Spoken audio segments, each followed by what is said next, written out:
Are vintage cameras such as the M3 and the M2 better than more modern cameras such as the MA and MP right there at the back? Now this is a question I often receive, so I thought I'd pull out a pile of cameras and we can talk it through. Hey guys, Matt here from MrLeica.com. As someone that spent over a decade reviewing Leica cameras on the Mr. Leica blog and here on YouTube, I thought I'd be the perfect person to answer this question. Before we start, if you have any interest in Leica, be sure to hit the first link in the description below to make sure you receive my monthly Leica newsletter. So as I see it, we have four main groups of Leica M film cameras. There's a few extras, maybe I'll show you that during the video. So the first group, as I think of it, is the M3, M2 and what would be the M4. The second group is things like the M4P, M42, M5, M6. You've then got the M7, which is a bit of an anomaly because it's electronic. And then you've got the modern cameras, just the Leica MA there at the back, the MP, and the remake of the Leica M6, which is basically similar to an MP. So those are my four groups that we're going to talk about, and each one I've got different kind of characteristics, some of which may suit you better depending on what you want from your Leica M film camera. So first, the oldest cameras, Leica M3 and M2 as I've got, and then you've also got the Leica M4. All of these are similar-ish build quality, very nicely made. Some may say the best made of the Leica M film cameras. It's smoother in their operation. So this is my beloved M3. I think the M3 is probably the best Leica M camera ever made, partly thanks to the fantastic viewfinder. This has got a more magnified viewfinder. This one's got an additional rewind crank, but normally it's a bit slower to rewind these sorts of cameras where they've got the rewind knob instead of the later ones with the rewind crank. This is an easy way to hack that setup. I can put a link below if you want one of those. In terms of the sound of the M3, let's have a quick listen. Amazing. It's the best viewfinder. Another thing you notice with the older cameras such as this M3 and the M2 here, they have a self timer on the front. You can see there, sorry, I burnt a hole in the shutter if you're wondering what that mark is. I fixed it with liquid rubber if ever you do that yourself. So self timers are quite useful. I had a recent occasion last weekend. I was scattering my dad's ashes with my family and I wanted to take a film camera, and I knew that I'd need to ideally be in some photos, so I wanted a M film camera but also with a self timer. And if you look, or when you'll see as we go through them, the later cameras, the more modern film cameras, don't have a self timer like you find on the M2, M3, M4. Most models, there's a few variants. So having the self timer, the way it works, you advance your shutter and then crank it down as we just did, and then you press this little button and there we go, clockwork. So this is what I did last weekend when I was away with my family. I set this camera up on like a wall or something, and I was able to take photos with me in them thanks to the self timer. If I had a more modern Leica M film camera, I can't do that. So that's another great advantage found with the older cameras. Another amazing thing with the older cameras, the M3 and the M2 especially, is they've got individual frame lines. So you've only got 3 frame lines, and then you only see, depending on if it's a 50, 90 or 135, you only see one big clear viewfinder frame line, where in the later models you get pairs of frame lines. So these are, the M3 is no good so much if you're using a 35mm lens because there's no 35mm frame line, but also the older cameras M2, M3 and 4 don't have 28mm frame lines or 75mm frame lines. So if you're using either of those focal lengths, you may prefer a later camera, and we can talk about that. Main difference with the M2 now has 35mm frame lines, but unlike the M3 and every other camera that have got the automated frame advance dial, so it keeps track of your frame. The M3's got a manual one, which is more similar to what you find on the vintage cameras. My brain's not very good at keeping track of resetting this each time, so for me that's one dislike for me on the M2. I always forget to do that. And the second reason I didn't use it last weekend is my self timer is actually dead on this one. So another thing with the older cameras, just before we move on, is the older cameras have got film spools. So what I mean by that is you've got a take up spool similar to the Leica 3 cameras, and then that you obviously stick that in, put your film in there, and then that's how you load it, the same as how you load a normal Leica M film camera. These have got pros and cons. I prefer them, and I think they're probably better for newer users because it's pretty much impossible to screw up your film loading because you just jam it into that film spool, pull it across, and then you're done. The problem with the latest cameras I'll show you in a second is you've got a fast load system. They're great because they're faster, but they're not so great because it's easiest to mess up your loading and then you end up with no photos. So those are the old cameras. I'll put links to all of these below. I have done a very detailed comparison blog, buyer's guide on Leica M cameras. So if you want to see every tiny little detail difference between every different model, second link in the description if you want to see that. Now before we move on, I often say the oldest Leica film cameras are the nicest made, and this is definitely true if you go older than Leica M and you go back to Leica 3 cameras. So this is a Leica 3 camera. These are cheaper than Leica M cameras. The main difference is it's screw mount, not M mount, so they're probably less popular because everybody wants M mount because most lenses are now M mount. If you want a super smooth camera and something more affordable, definitely check out the Leica 3 cameras. The older they are, the smoother they are if they've been serviced. So this one, which is 1931, feels a lot smoother than the 1950 ones. So I've got a selection. They've all got their own advantages, but this is my running camera. If you saw the last few videos, this is what I was running with in Poland because it's got no rangefinder, so it's super lightweight. But yeah, see those videos and I'll put some links below, but these are amazing. Okay, if we make some space, if I put these to one side. So the next cameras as I think of them are things like the M4P, M42, M5, M6. I'm sure everybody knows what an M6 is, they're so popular. This is the M6 Classic, there's the M6 Classic, M6 TTL, and then the re-release that came later. This is a really clean copy, it's still got the plastic on the bottom. I've got the box and everything, so maybe I should sell this sometime if I want to buy some food or something. So very probably you probably all know what this is. So the main difference between the M6 and the M4P, they both look reasonably similar. They both have red dots compared to the previous cameras. If you remember, these don't have red dots, but they do have the inscription on the top plate. So these black, they just happen to be black ones. You can get silver cameras as well. So the M4P and the M6, now these both now have 28mm frame lines and 75mm frame lines. So if like me you like 75mm lenses a lot, these bodies are great because you can actually frame exactly with your 75mm lens. You notice you now have no self timers. You've got no kind of detailed inscription on the top plate, but we do have a few advantages. So first, let's use the M6 as an example. You've now got a film rewind crank, which is much faster. So when I'm shooting with models, I can quickly rewind. I'm like, don't move, don't move. You look amazing. And I'm trying to rewind as fast as I can. That's one advantage over like shredding your fingers compared to using like the film rewind knob found on the M2 and M3. The second big difference is you now have quick load take up spools. So you've probably seen these before, so the back looks the same as you can see, but the main difference is you've now got, it's going to be bright enough to see, you see those three prongs. You basically put your film between the three prongs and then the film like that, and then advancing, you're ready to go. What people do wrongly is they assume that it's always going to take the film, and so what I'd always recommend is put your film in, advance it enough so you see it catch, and then make sure this is turning as you advance the camera, because if it doesn't turn like that, put it on a faster speed, if it's not turning, your film isn't loaded. So if you get past 0, well, even if you get past -1 and it's not turning, you've got a problem. You need to take the bottom off and reload it properly.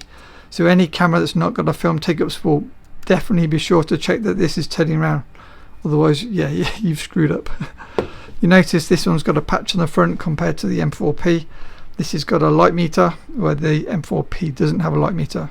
If you're looking for a cheap M6 and you don't need a light meter, let's say you shoot Cine 16, the M4P is a great camera because it's pretty much an M6 just without the light meter. That also makes it a bit lighter and more simple, no electronics, nothing can go wrong. So that's the second group of cameras. Now I'll try and give you some bonus tips as we go. So one difference, as we mentioned, between the M3 and the later cameras is the old ones have a take up spool, the new ones don't. What you can do is if you go to somewhere like Camera Works in the UK, they actually sell speed loaders, rapid loaders, and then all you do is replace your spool of your M2 or your M3 with a rapid load kit available from Camera Works. That then speeds up your film loading process and makes it more like an M4P. So if you really hate that aspect of your M2 or your M3, just get a rapid load kit. Okay, before we move on to the modern cameras, let's quick fun fact. You can also get cameras which are called blind Leica. You may have seen my videos before, and it's basically very similar to a normal Leica, but it's got no rangefinder and no viewfinder. So as you can see, this is an M4P, I believe it's an M4P, I have written about it but I forget, with no viewfinder, no rangefinder. And so you've got a really lightweight, completely bomb-proof camera that looks the same from the top, but because it's got no rangefinder, nothing can go wrong. You can kind of throw it in your bag, go on a motorbike safari trip over bumps and things, and there's no problems with vibrations with cameras with no rangefinder. So yeah, look at see my video on the MDA if you want to see more about these cameras, and also the blog post. Getting into the more recent cameras now. Okay, so the third group of cameras as I think of them is a camera on its own, and this is the Leica M7. I did a video on this one maybe 6 months ago, and I absolutely love this camera for all the wrong reasons. It's not a camera that on paper is something that would interest me because it's electronic. You have electronic shutter, which means unlike most Leica cameras, this camera will die if the electronics die, where it's not really a camera for life such as any other camera, the M3 for example. So special features with this, you've got a light meter because it's electronic, but it's also got a digital readout in the viewfinder, so you can see the exact shutter speed. So 50th of a second, 25th of a second, it tells you the exact digits in the viewfinder. So I really like that. Another special feature about this particular model is it's a 0.85, if it's going to focus, a 0.85 viewfinder, which means this is now my joint favorite alongside my M3, because both of these allow me to focus really accurately with fast lenses for my model photography. 0.91 magnification, 0.85 magnification, and then I make it even more magnified by putting a 1.4 light lens lab magnifier on, diopter plus magnifier, and now I can see like super duper sharp that I can shoot a 50 1.1 lens wide open and I can nail the focus. This has got lots of things that I like. It's got the really nice light meter readout. I just like that from an aesthetics point of view. I love the gunmetal grey finish that it's kind of acquired through wear from the black chrome wearing. Red dot, if people like the red dots, I don't mind either way about the red dots on film cameras. I've got fast film rewind, the same as on the last group of cameras we talked about. I've got hot shoes, that's another thing I forgot to mention. The second group of cameras, M4P, M5, M6, I've got hot shoes, whereas the older cameras such as the M3, they look the same, but these are cold shoes, so it's more difficult, more complicated to shoot flash. With this camera I can just put a modern flash on the top. Let me grab one. I need to make a review about this at some point, so I'll put it on the camera to show you. So this is a modern Godox flash. The problem with Leica film cameras is they only work to a 50th of a second, so set my shutter speed to a 50th of a second. Nikon F mount, so get the N1, and the N1s work with Leica cameras. Those cameras, M2, M3, M4, don't have hot shoes. They have the sync ports on the back. The M3 and the M2 have the older sync ports, so then you need adapters. The M4 has a more modern sync port like the M4P here, and then it's easy to then run a cable to your flash. The problem is you just need to make sure your flash has got a sync port hole so you can run a cable to it and then it'll work. I don't need to show it not working on the M2, M3, but you get the idea. So I love that aspect. That means it does everything I need for model photography.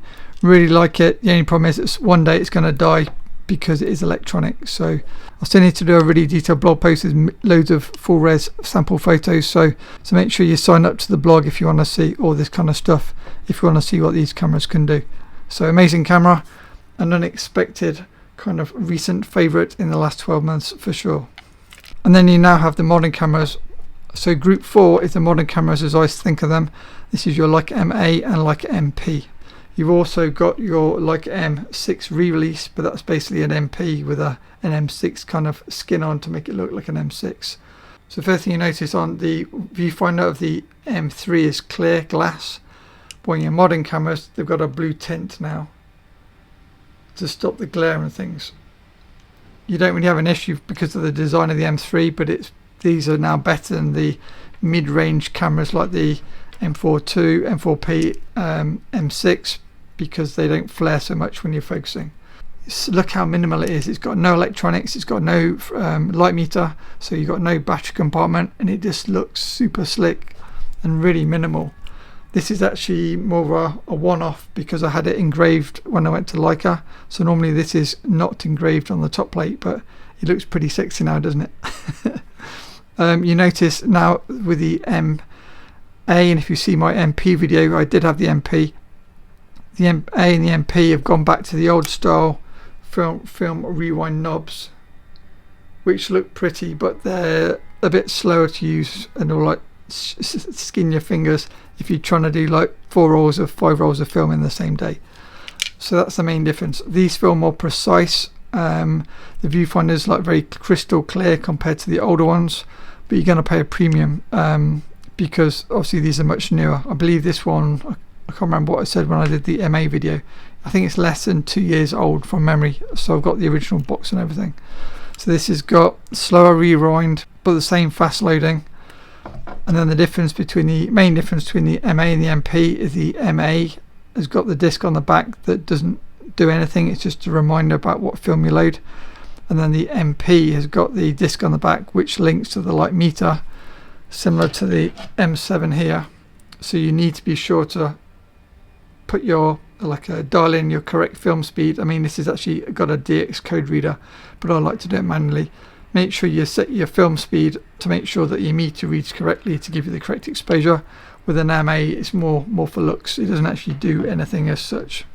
So if you want to buy new in 2025, time of making this video, you've got 3 options. You've got the MA, no meter, and then the main difference between the MA and the MP. The MP's got a socket for your battery here, and it's got a light meter compared to no light meter. The other kind of more minor differences is the black MA is black chrome, as you can see from this finish. All of my black cameras are black chrome, whereas the MP is black paint, so that's gloss black. So if you want gloss black, then you would need to get an MP. The re-release M6 is also black chrome, similar to this one, but you've got a red dot. So hopefully this quick no frills video gives you a rough idea of which camera may suit you the best.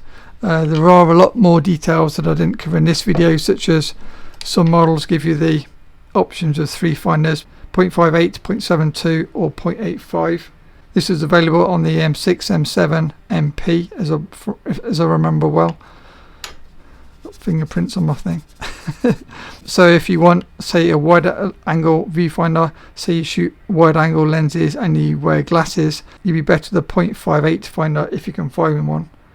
Whereas for me, if I'm shooting long lenses and portraits and fast 50s, I'm better with a 0.85 finder.